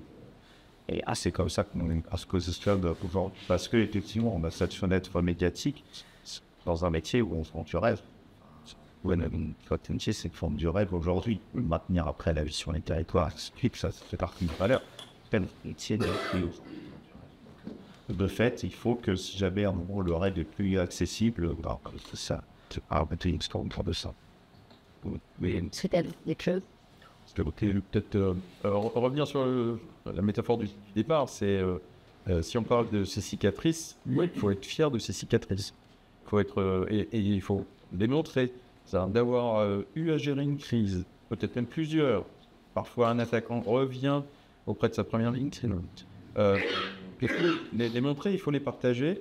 Et c'est ce qui montre que finalement, on est ces organismes sont vivants, que les assemblées travaillent entre le Sénat, l'Assemblée, il y a une confiance qui se fait aussi, que les entreprises avec ses clients, ses fournisseurs, ses partenaires, il y a une confiance également. Parce que finalement, s'il y a une capacité de collaboration, de coordination et d'assumer, c'est tout ça qui fera que les attaquants auront moins d'accroches possibles, pourront faire moins de dégâts, et donc revenir dans un volet de résilience de la nation et au-delà d'une grande. Et je suis forcément tentée de vous poser des questions sur votre expérience avec les Jeux Olympiques. Est-ce qu'il y a beaucoup de cicatrices? Vous avez encore beaucoup de séquelles? Qu'est-ce que ça vous a appris? Juste après, il y a eu les Jeux Olympiques, il y a eu la période entre les Jeux Olympiques et les Jeux Paralympiques. Il y a eu des incidents qui n'avaient pas forcément été anticipés, d'autres problèmes qui n'avaient aucun rapport avec les Jeux Olympiques. Je pense à l'arrestation de Pavel Durov entre deux jeux, alors qu'en fait c'était un moment où on espérait avoir un petit peu plus de calme et de tranquillité, et où en réalité, finalement, toutes les équipes, déjà fatiguées, et je pense que dans toutes les équipes de réponse à des crises, il y a toujours à un moment donné une certaine fatigue. C'est aussi, donc ça c'était un des moments où, malgré la fatigue, il fallait revenir sur le sujet, et peut-être les mois qui ont suivi les Jeux Olympiques, c'est ce que j'ai appelé les courbatures des JO. C'est-à-dire, effectivement, il y a eu moins d'intensité, mais pour autant, les attaquants qui peut-être aussi étaient un peu partis en vacances pendant le dispositif JO sont de toute façon revenus. C'est-à-dire que même une excellente préparation ne fait pas disparaître l'intégralité des attaquants potentiels. Et en fait, le business revenait à la normale assez rapidement, alors qu'en fait, il y avait quand même un contre-coup à devoir encaisser. Je pense que sur une gestion de crise, sur des équipes RH de gestion de crise, c'est quand il y a une entrée en crise, il faut déjà prévoir éventuellement, et l'équipe B, d'avoir en fait une capacité de continuité, qui n'est pas forcément une équipe interne. On ne va pas avoir 4 équipes de crise dans une entreprise, mais c'est aussi dans un volet de confiance, c'est de se dire, en cas de débordement, en cas de saturation, en cas de sidération ou une crise dans la crise, auprès de qui on va pouvoir aller pleurer éventuellement d'abord, et puis en fait auprès de qui on va retrouver du réconfort, et toujours avoir en fait ce volet de confiance, se dire dans le futur je retrouverai le contrôle et je retrouverai une certaine confiance. Et finalement, que ce soit au niveau local, régional, sociétal ou même national, international, il faut toujours avoir prévu un petit peu ses amis, et puis c'est ceux sur qui on pourra compter à ce moment-là, en fait. Donc voilà un petit peu le retour d'expérience des JO, qui était effectivement l'exercice le plus important qu'on ait eu à vivre depuis quelques années. Et vous également, vous avez une expérience à me partager? Oui, alors plein de bons réflexes inscrits, en fait. C'est ça le sujet et la façon dont on a préparé. Je pense les jeux. Donc les jeux, ce que nous comprenions, hein, c'était de la gestion de crise H24 du 1er juillet au 15 septembre. En 9 septembre, puisque les Paralympiques ont fini le 8. Mais donc on a été en vrai dispositif de gestion de crise, et ce qu'Arnaud vient de mentionner, il n'y avait pas 4 équipes, il y en avait 3. Mais qui assuraient la continuité des crises, et typiquement sur CrowdStrike, nos shifts allaient de 19h à 7h du matin et de 7h à 19h. Ça a commencé chez nous à 6h52. Moi j'étais en fin de shift de nuit, ça a été repris par le shift du matin. Moi j'avais mon jour de repos, et donc finalement en fait j'ai même pas suivi, je suis arrivé, globalement le sujet était terminé quand il y avait un plus normal dispositif déployé. Mais ce qui montre en fait que les 3 équipes ont pu intervenir, et ça, pourquoi elles ont pu intervenir, c'est parce qu'on avait préparé ensemble en amont des fils rouges. Qu'est-ce qu'on inscrit dans le fil rouge, comment on se partage l'information, comment on fait notre transfert de connaissances à l'instant T. Et donc là, c'était hyper timé, parce que personne ne voulait rester une demi-heure de plus avec les 12 heures que c'était fait avant. Personne ne voulait arriver une demi-heure plus tôt. Donc il fallait trouver le bon créneau pour partager ce genre d'informations. C'est dans 15 minutes, on se passait les minutes comme ça. Bon. Et cet exemple-là est typique. En fait, comment on s'est préparé à tout ça, c'est là aussi que c'est intéressant, c'est qu'on a eu, je ne pas forcément l'image de la 7, hein, c'était un peu contexte, mais on a eu une montée en puissance progressive sur nos exercices de crise aussi. D'abord du tabletop, ensuite sur certains sites, on a travaillé sur des exercices de gestion de crise avec des scénarios un peu simplés, ou en tout cas sur lesquels on avait des assumptions. Et puis à la fin, les derniers exercices, alors au-delà du red team qui nous a pas mis du projet, en tout cas des exercices gérés à l'échelle de la relation, puisqu'on a eu cela, et puis à l'échelle aussi du comité d'organisation et du CIO. Voilà, c'était tous les sites en même temps, et puis on simulait tous les types de vannes possibles et imaginables pour que les réflexes s'inscrivent. Et donc ça, c'est la façon dont on s'est préparé. Et c'était aussi un autre point qui est très critique que mentionnait Arnaud Miller. C'est tous les canaux de communication qu'on avait construits par le SOC de Paris 2024. Dans le SOC, il y avait une personne de Paris. Le reste, c'était des experts de Atos, des experts de l'ANSI, des experts de Cisco, de Alibaba pour la partie cloud public sans les données privées. On avait des gens d'Orange, on avait des gens de CrosStrike, de Microsoft. Et en fait, c'est toute cette communauté-là que nous, on a animée.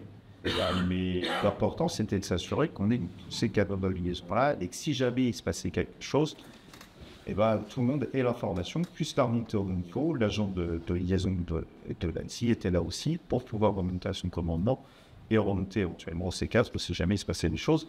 Et dans l'autre sens aussi. En fait, tout ça, ça a été travaillé. On a travaillé aussi avec le parquet de Paris, puisqu'on a des résultats très spécifiques, le parquet de Paris, si jamais on avait eu à judiciaire des incidents. Donc, tout ça, ça se prépare très, très en amont. Et un des premiers réflexes, c'est de recréer un carnet de contacts. C'est sur qui je vais devoir m'appuyer demain si jamais j'ai un incident. Merci pour vos retours. Arnaud, je me tourne à vous, vers vous. Vous avez une vision qui est plus transversale. Est-ce que vous avez une idée un peu de la majorité cyber des organisations françaises en termes de SOT? Sure. Oui, déjà, une première remarque, c'est quand on s'observe, on se désole. On se désole. Au niveau national, à peu près toutes les... Enfin, à partir du moment où on a un centre de réponse à incident, c'est qu'on a prévu dans le... Parce qu'on a déjà eu des incidents dans le passé et on a compris que c'était une nécessité. Réactif, soit l'anticipation a permis de débloquer une bonne vision et une bonne gouvernance de l'entreprise. Je dirais qu'il y a quand même... en général, les victimes contactent l'ANSI en escalade. Quand ce sont des CSIR ou des organisations que jamais... ça veut dire qu'en fait, il y a déjà un lien de confiance et les pratiques, les réflexes sont déjà là. Mais en réalité, il y a beaucoup de victimes qui appellent le samedi soir à 3h du matin en pleurs, ce qui va déclencher une vraie crise chez eux, ce qui parfois va déclencher juste un incident traité habituellement et traditionnellement. Ils ne se rendent pas compte, en fait, si on ne s'est pas entraîné, ce qui risque d'arriver, c'est la sidération. Sidération des conséquences, de l'impact, de la durée. Bien sûr, il y a des directions générales qui pensent que c'est 3 fois rien, on remet les backups et lundi prochain, ça repart. Ça ne marche pas comme ça. Encore une fois, ceux qui ont des cicatrices vont dire non, il y a de la rééducation derrière, il y a des conséquences. Après un accident de voiture, on ne va peut-être pas reconduire tout de suite. Donc, voilà, on ne fera peut-être plus la même voiture d'ailleurs. Donc, il y a beaucoup de choses. C'est déjà d'avoir survécu à un exercice de crise ou une vraie gestion de crise. Moi, je pense que la maturité en France et l'organisation en France est vraiment très bonne. Pour les Jeux Olympiques et en préparation des Jeux Olympiques, j'ai pu citer le Japon, la Corée du Sud, voir un petit peu comment ça avait été traité au niveau gestion globale de crise. Comme je l'ai dit, quand on se compare, on se console. Finalement, le dispositif qui a été mis en œuvre depuis des années sur la coordination entre les agences cyber de l'État, entre les entreprises, avec la volonté de passer d'une LPM à NIS 1, NIS 2, il y a une logique. C'est tout ça. Et alors forcément, faire du sport, ça coûte, c'est fatigant, ça épuise. Mais derrière, c'est aussi pour éviter les accidents cardiovasculaires. C'est aussi pour éviter les accidents des cyberattaquants. Et peut-être à un moment donné, ne s'intéresser que, ou plus précisément, aux incidents vraiment du haut du spectre, ceux contre lesquels, là, les entreprises elles ne peuvent pas se préparer à une attaque étatique. Mais aujourd'hui, dans un monde il faut quand même se préparer peut-être aussi à avoir des attaques qui peuvent être massives, qui font suite à des prépositionnements dans le système d'information. Donc de réfléchir à quel va pouvoir être le type de crise des 10 ans à venir, et là faire de la prospective sur de la gestion de crise. Et puis faire évoluer les scénarios, les transformer et se dire, bon, ok, les JO, ça a été un événement extrêmement dimensionné à France, et heureusement qu'il y a eu ça. Je pense qu'il y a... Franchement, j'ai pas entendu parler d'incidents dans les centaines d'entités que l'on a eu à coordonner pour les JO dans les 6 derniers mois. Donc il y a aussi l'héritage des JO, ça a été une montée en maturité 300 entités, mais ça ne couvre pas encore MIS 2.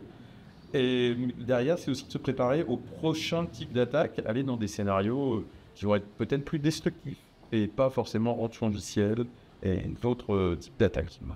D'accord, donc c'est une maturité, mais on ne va pas à rougir, mais cependant, ce travail, c'est au travail quotidien. Et ces exercices immersifs, est-ce que vous pensez qu'ils impliquent suffisamment le COMEX, du COMEX opérationnel quand même? Le COMEX, c'est d'autres. C'est arrivé à faire en sorte que qu'on retrouve autour de la table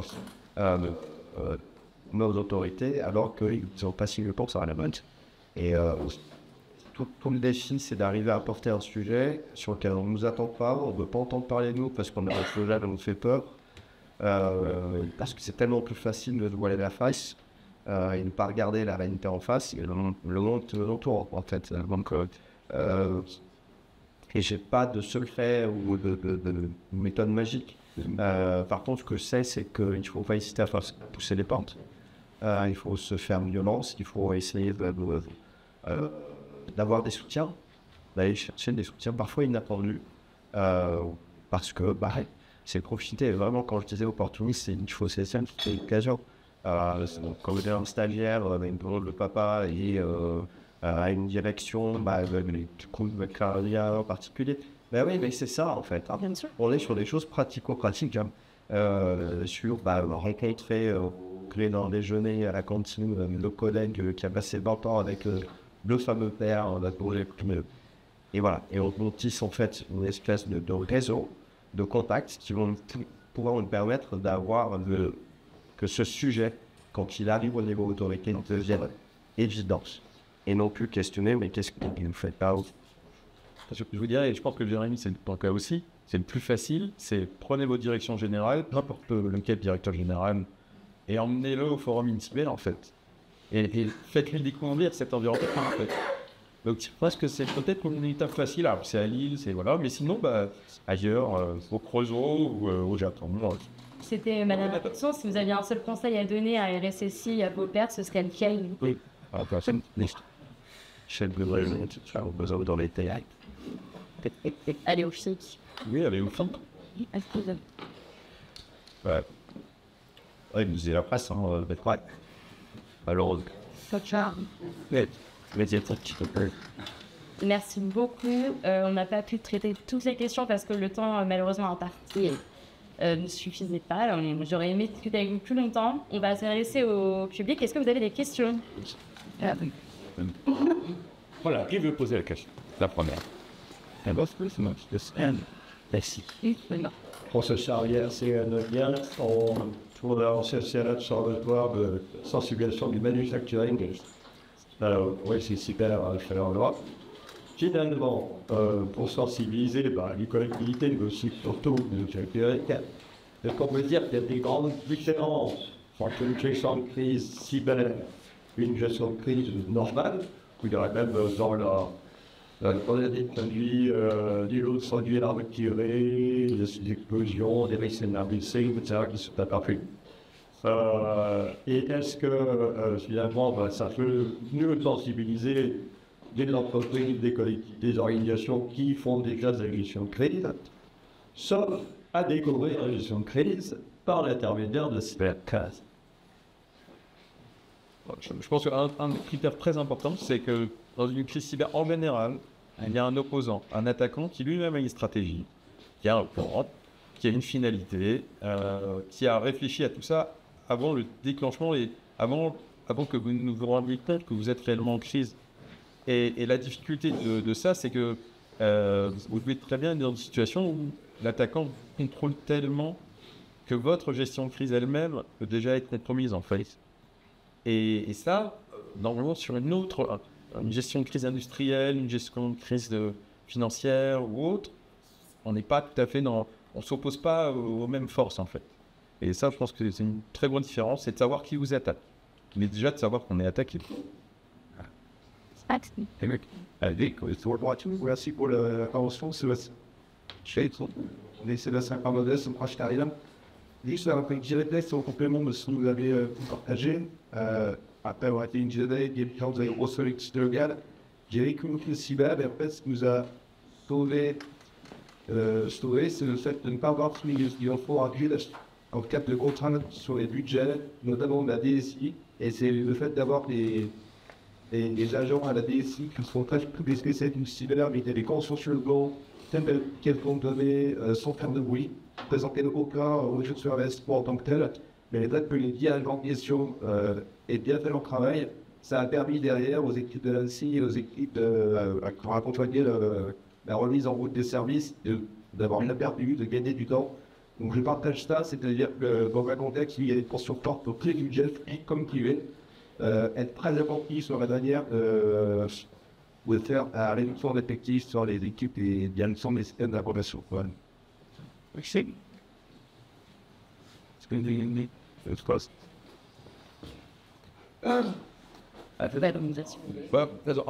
tout à fait d'accord avec vous. Il y a, en démarrage de crise, c'est déjà de faire savoir à ses collaborateurs qu'il y a une cellule de crise, que la cellule de crise va déjà être très contente éventuellement d'avoir de l'aide aussi, et parfois une aide inimaginable sur la protection des données ou même sur du stockage de données. Mais faut vraiment, ça doit arriver dans très peu de cas quand même, parce que normalement, il y a eu une planification, une organisation préalable. C'est comme travailler sur des données chiffrées. Peut-être qu'on peut faire travailler des entreprises sur de la récupération des données. L'espoir est quand même très faible. Et il y a évidemment toujours des scénarios et des situations où toutes les aides sont les bienvenues. Et parfois, ça peut venir effectivement, en plus de l'extérieur de l'entreprise, de l'entité, ça peut venir des partenaires qui, pour d'autres raisons, avaient une partie d'éléments. Mais ça restera un traumatisme et ça reste toujours une situation dégradée. Et comme je disais, on part peut-être pas de 0% d'activité, mais il y a quelque chose, certains éléments qui fonctionnent. Le rétexte qu'on avait sur les collectivités territoriales, par exemple, la difficulté que l'on voyait, c'était le paiement des salaires, le paiement du RSA, des choses comme ça. Assez rapidement, on avait expliqué aux directions des services que dans le pire des cas, faites le même virement ou le même paiement que le mois passé, et puis vous corrigerez après. Donc en fait, il y a toujours des plans, un peu des plans B. Il y a toujours dans l'analyse des risques que l'on peut avoir à droite et à gauche, c'est quel peut être le plan dégradé de continuité ou de restaurer un début d'activité. Maintenant, je veux une dernière question. Bonjour, une question retour sur les études de gestion de crise COMEX. C'est de comprendre de votre point de vue, de votre expérience, et quelle fréquence quand même, je peux poser ces questions-là. Qu'est-ce qui marche et qu'est-ce qui reste encore difficile quand vous laissez la poser ça à COMEX? Stéphane. Non, pour ça, je peux me faire ouais. On a bien fait de venir, les questions.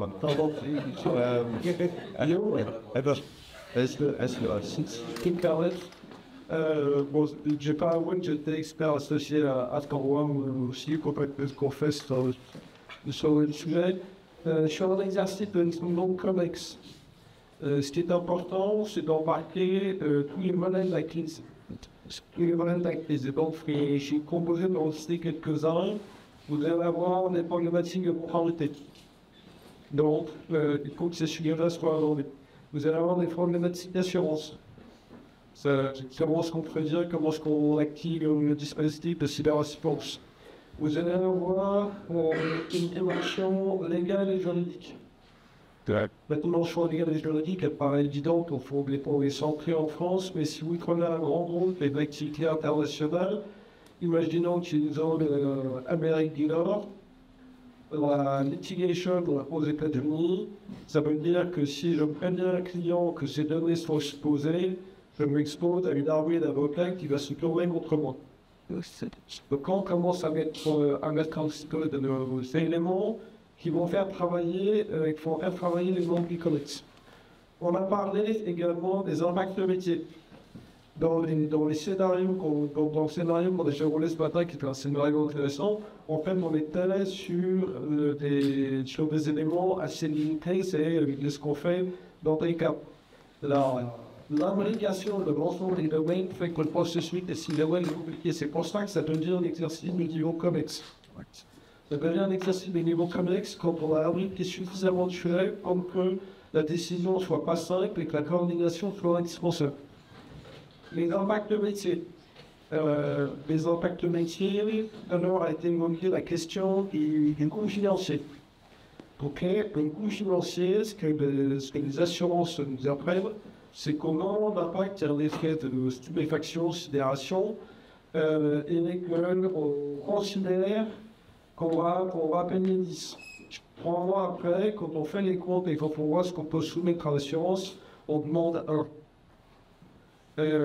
Hormis dans des activités très particulières, hôtellerie ou une unité CDSD, on ne rattrapera pas, il y a des courbes qui se pressent, il faut donc remarquer quand même sur, on sait qu'on va avoir le chute d'activité, effectivement tout à l'heure, je parlais de 3 ans d'interruption, mais généralement au bout d'un mois, ça monte.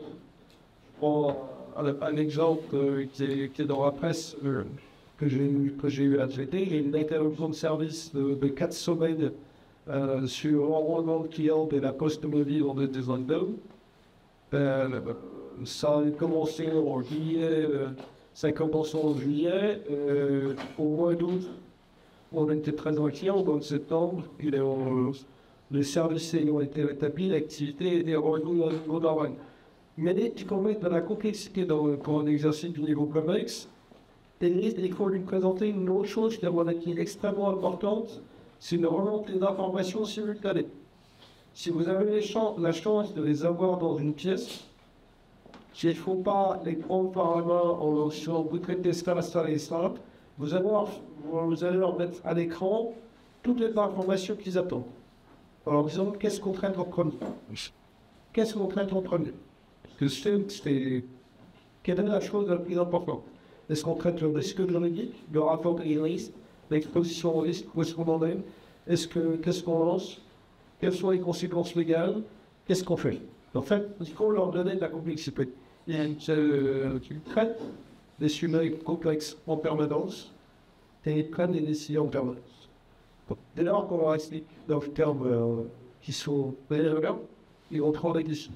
C'est là. La complexité pour les spécialistes de la cyber, c'est souvent de se dire, OK, comment est-ce que je traduis, quels impacts et quelles conséquences je décris en termes compréhensibles. Il est un exercice de niveau complexe, ils sont pour des décisions. Et pour revenir aussi à un autre élément pour faciliter l'exercice, il faut avoir une expérimentation de gestion de crise avec éventuellement un partenaire extérieur qui les assureurs le proposent. Les assureurs les proposent, donc les actionnaires le proposent. Si vous prenez une entreprise qui est détenue par un fonds d'investissement, le fonds d'investissement a une équipe de prestataires qui vont intervenir en cas de gestion de crise. Et ça, c'est extrêmement important parce que ça va dépassionner les débats. La personne intervient, c'est comme si c'était un médecin. Voilà. C'est pas un problème de famille, c'est plus un problème interne. Il faut que c'est quelqu'un qui puisse jouer ce rôle de partenaire et qui puisse éventuellement prendre une position ferme vis-à-vis du médecin. Parce que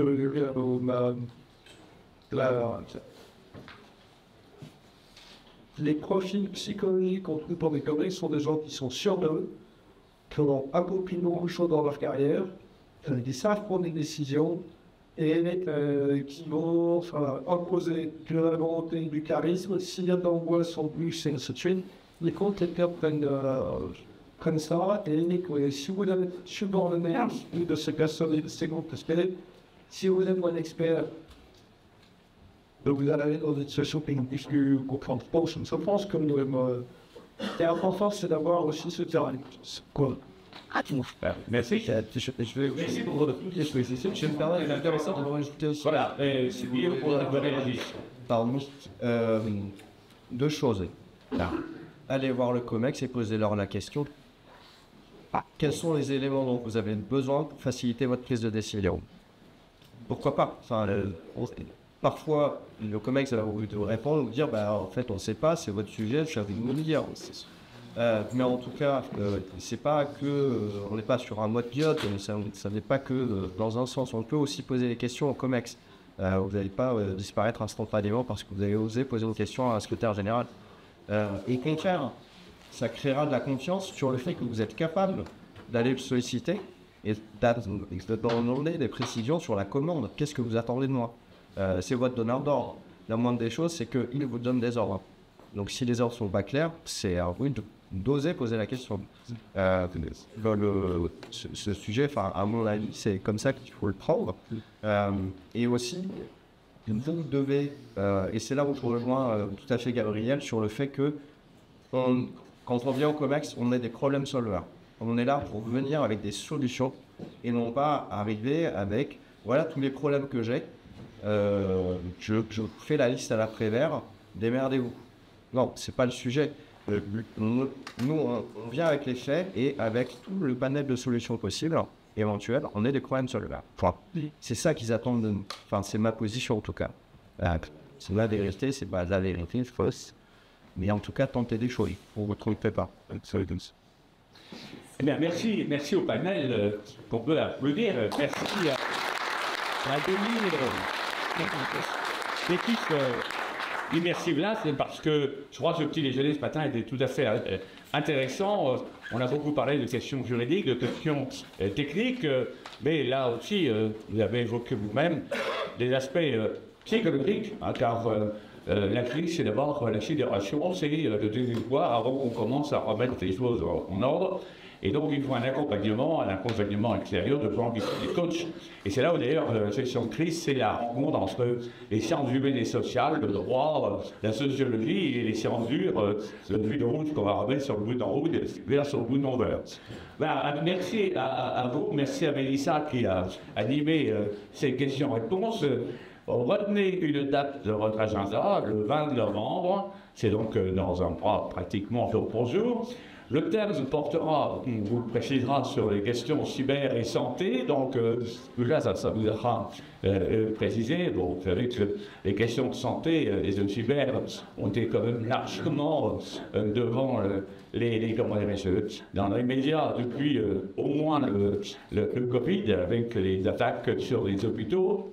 Et donc, on sait bien que le RGPD dit, article 4, article 9, que les données de santé sont partie des données les plus sensibles, et c'est bien une réalité. Et donc, voilà, nous parlerons de ça au mois de novembre prochain. Donc, retenez bien la date, et puis d'ici là, portez-vous bien. Toute l'équipe du Forum Insider a été heureuse de vous accueillir, parce que maintenant, on est nombreux et c'est formidable. Et donc, pourvu que ça dure, on retrouve les populations fortes d'avant le Covid, parce que depuis le Covid, on a vu beaucoup trop de personnes rester à la distance et de ne pas venir avec nous, mais c'est là où l'intérêt de cette opération est manifeste, c'est que après, nous avons la personne, comme on dit, avec l'échange de cartes, avec l'échange avec le dialogue entre vous et le panel, et entre vous-même. Donc voilà, merci, et donc à très bientôt, le 20 novembre, si vous le voulez bien.